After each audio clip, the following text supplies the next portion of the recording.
été avec le CSN, on est rendu chez Nouveau avec les SRTQ. Lors de cette rencontre, le premier volet portait sur la négociation, c'est-à-dire que nous en avons profité pour élire une personne au sein du comité de négociation parc et nous en avons profité également pour identifier ou en tout cas entériner la nomination de certains membres de comité de stratégie.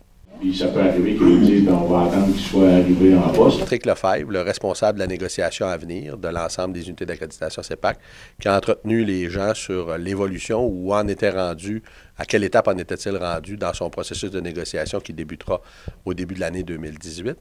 Il nous a informé qu'il avait fait suivre l'ensemble des avis de négociation avec des dates de prévues. Et là-dessus, le vendredi suivant, soit le 1er décembre, je suis intervenu auprès de la responsable en ressources humaines pour m'assurer que on nous soumettrait des dates pour la prochaine négociation.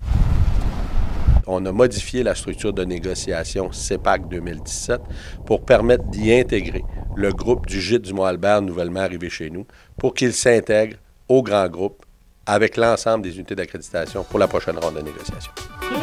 Ce sont vos demandes. Le deuxième volet de notre conseil de négociation traitait de stratégie, le tout étant sous la responsabilité du confrère Patrick Audy, qui a repris les discussions avec l'ensemble de la délégation.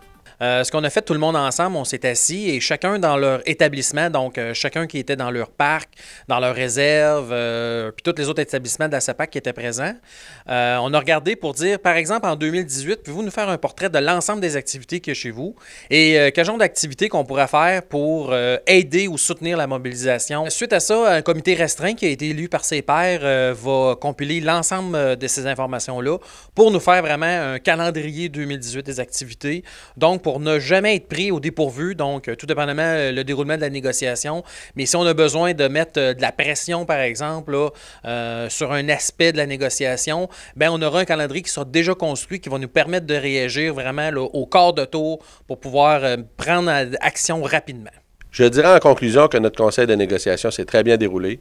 Nos troupes sont prêtes, nos comités de négociation sont prêts et nous souhaitons que l'employeur soit prêt tout autant que nous pour que cette négociation-là reflète les aspirations qu'ont nos membres face à leurs conditions de travail.